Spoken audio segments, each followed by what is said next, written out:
4:1 මල්ටිප්ලෙක්ස් එකකට අදාළ IC එක වෙන්නේ 74153 IC එක.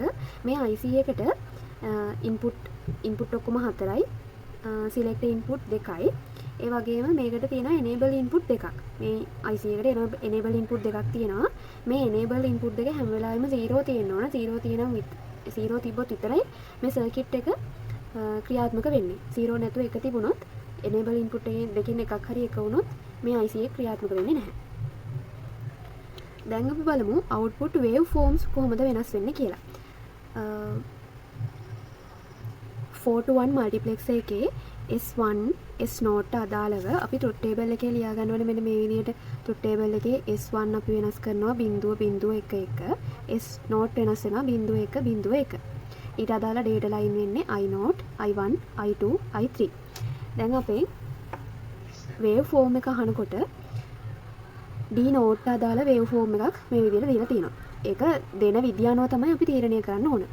D1 ට අදාළව මේක, D2 ට අදාළව, D3 ට අදාළව data input line 4ට අදාළව wave forms 4ක් දීලා තියෙනවා. ඊට පස්සේ අපේ S0 එක වෙනස් වුණේ 0.1 ඒ විදිහනේ. මෙතන wave form එකේ ඒ විදිහට වෙනස් වීම පෙන්නලා තියෙනවා. 0.1 S1 කියන එක වෙනස් වෙන්නේ 0.2 1.2 දැන් අපිට කියනවා මේ wave forms ටික පාවිච්චි කරලා output wave form එක කොහොමද වෙන්නේ කියලා ඉඳලා පෙන්නන්න කියලා. එතකොට අපේ truth table එකට අනුව 4:1 mux එකේ truth table එකට අනුව S0 බිඳුව වෙලා S1 කියන එකත් බිඳුව වුණාම අපේ output එක එන්න ඕන D0 ට අදාළව. දෙකම බිඳුව වුණාම D0 ට අදාළ output එකනේ. D0 ට අදාළ output එක බලන්න නම් අපි D0 දිහා තමයි බලන්න ඕන. අපිට අනිත් තුන අදාළ නැහැ. ඒතකොට D0 එකේ පළවෙනියටම තියෙන 0 එකක්. එතකොට අපේ පළවෙනි output එක 0. ඊට පස්සේ S1 කියන එක බිඳුවයි, S1 බිඳුවයි, S0 එකයි. S1 බිඳුවයි, S0 එකයි අවස්ථාවට අදාළ output එක තියෙන්නේ D1. එතකොට අපි D1 ට අදාළ wave form එක බලන්න ඕන. D1 ට අදාළව wave form එකේ දෙවෙනියට තියෙන්නේ 1. එතකොට මෙතන එන්නේ 1. පළවෙනියට බිඳුව, ඊළඟට 1. ඊළඟට බලමු S0 ට තියෙනවා බිඳුව, S1 ට තියෙනවා 1. එතකොට එක බිඳුව අවස්ථාව S1 එක S0 බිඳුව අවස්ථාවේ තියෙන D2. දැන් D2 ට අදාළ wave form එක ඒකේ තුන්වෙනියට තියෙන්නේ බිඳුව.